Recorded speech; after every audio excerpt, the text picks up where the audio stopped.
بص يا سيدي، مصر تبقى ولاية تحت الحكم العثماني. الدولة العثمانية ما أجبرتش حد على دخول الدين الإسلامي، وسمحوا للديانات التانية يمارسوا شعائرهم بشكل طبيعي، وده وفقا للشريعة الإسلامية. وأهل الكتاب بقوا رعاية عند الدولة العثمانية زيهم زي المسلمين اللي موجودين في كل مكان في الدولة. الدولة العثمانية أخذت الجزية من غير المسلمين، وده كان مقابل عدم أداء الخدمة العسكرية. والإدارة العثمانية كانت شايفة أن الأقباط يديروا شؤون الدولة المالية، وده علشان خبرتهم فيها. سنة 1745 يتولد يعقوب حنا، يتولد في مدينة ملوي في محافظة المنيا. أهله كانوا أسرة مسيحية على قد حالها. يعقوب اتعلم داخل الكنيسة، وبعد كده اتعلم جمع الضرايب والحسابات بتاعتها، وبعدها يشتغل مع واحد اسمه سليمان بيك، واحد من اشهر المماليك ايام الحكم العثماني. ده غير انه كان غني، وده يساعد يعقوب انه يكون ثروته الخاصة. في الفترة دي الدولة العثمانية كانت مشغولة في حروبها مع اوروبا، بالتالي ما كانتش مركزة مع مصر واللي كان بيحصل فيها. ده يخلي اتنين من المماليك يفكروا انهم ينفردوا بالسلطة، والاتنين دول مراد بيك وابراهيم بيك،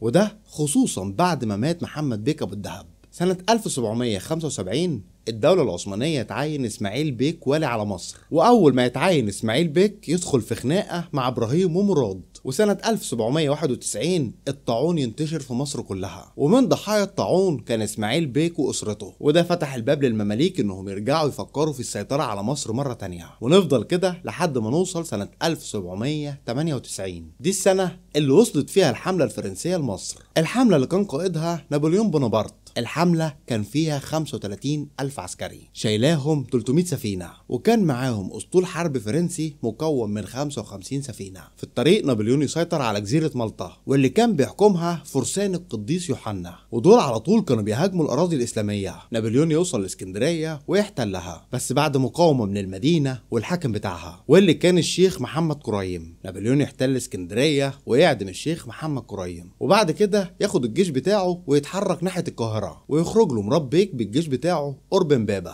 لكن نابليون ينتصر عليه في معركة الأهرام. نابليون كان عايز يسيطر على مصر، بس الامور ما كانتش سهله. مصر كبيره وكان لازم يفهم احوالها ماشيه ازاي، خصوصا في الضرايب والمصروفات والجبايه. نابليون يدور على المسؤولين عن جمع الضرايب من الشعب المصري، وهنا يظهر واحد اسمه المعلم جرجس الجوهري. ده قال لك انا تحت امر المحتل الفرنسي. نابليون خلاه مسؤول عن تنظيم الموارد الماليه المصريه. يعقوب جري على المعلم جرجس الجوهري وقال له خدني معاك يا معلم، وعرض خدماته على المحتل الفرنسي. يعقوب اللي كان عارف الصعيد حته حته، وكان عارف اوضاع مصر المالية والإدارية والعسكرية والسياسية والاجتماعية، وكمان كان عارف المماليك بيفكروا ازاي لأنه اشتغل وحارب معاهم. وده خلى الجيش الفرنسي يستعين بيعقوب في حربه ضد المماليك والشعب المصري، خصوصا لما كان بيطارد مراد بيك وجيشه. يعقوب أمن ليهم المواصلات والطرق ونقل معدات الجيش. بعد كده يتعين في الجيش الفرنسي وبقى قائد فصيل بيطارد المماليك في الصعيد المصري، وقدر ينتصر على المماليك في معركة عين القوسية. بعد كده يعقوب يبقى مسؤول عن لم الضرايب من الصعيد كله، وده كان قرار من نابليون بونابرت نفسه. يعقوب كان بيستخدم اقصى الوسائل وما كانش بيفرق بين مسلم ومسيحي. الصعايده سموه حمله القائد ديزيه. يوم 20 اكتوبر سنه 1798 تقوم ثوره القاهره الاولى. يعقوب يحول بيته لحصن عسكري فرنسي وخلى عليه حراس مسلحين ليل ونهار، ونابليون بنى حصون حوالين القاهره علشان يقدر يحاط القاهره بالمدافع بتاعته ويكون جاهز انه يضربها مع اي ثوره. وكان بيت يعقوب واحد من اهم الحصون الفرنسيه. وسنة 1800 تقوم ثورة القاهرة الثانية، واللي تخرج من حي بولاء الدكرور، وتستمر الثورة لمدة شهر كامل في القاهرة. في الوقت ده نابليون ساب مصر لكليبر، واللي ضرب أحياء القاهرة بالمدافع بتاعته. يعقوب كان المساعد الأول بتاعه وساعده على القضاء على الثورة في القاهرة. كليبر رقاه واداله رتبة كولونيل في الجيش الفرنسي، وسمح له يأسس فرقة عسكرية من الخونة اللي زيه، ودربهم على ايد ضباط من الجيش الفرنسي. يعقوب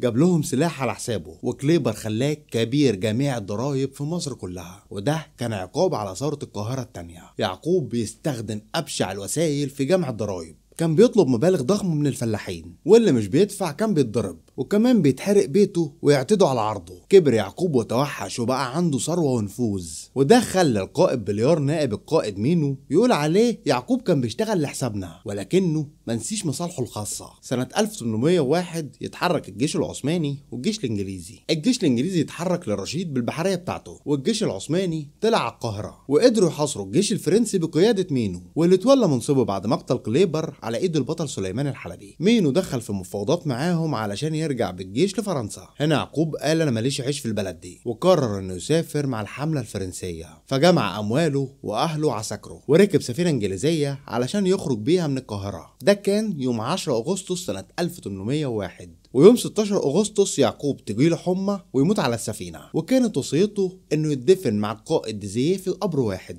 ولكن في روايتين لموته. الرواية الأولى بتقول إن قبطان السفينة احتفظ بجثمانه في برميل خمرة لحد ما وصل مارسيليا واتدفن فيها. أما الرواية التانية بتقول إنه مات من الإسهال، فقبطان السفينة رماه في البحر. ودي كانت نهاية واحد من أشهر الخونة في التاريخ المصري. ولحد هنا خلصت حلقتنا. لو عجبتك الحلقة متنساش تعمل شير ولايك وسبسكرايب للقناة وتفعل جرس التنبيهات علشان يوصلك كل جديد. وكمان متنساش أهالينا في فلسطين والسودان من الدعاء. كان معاكم أحمد عوض، واستنوني الحلقة الجاية. سلام.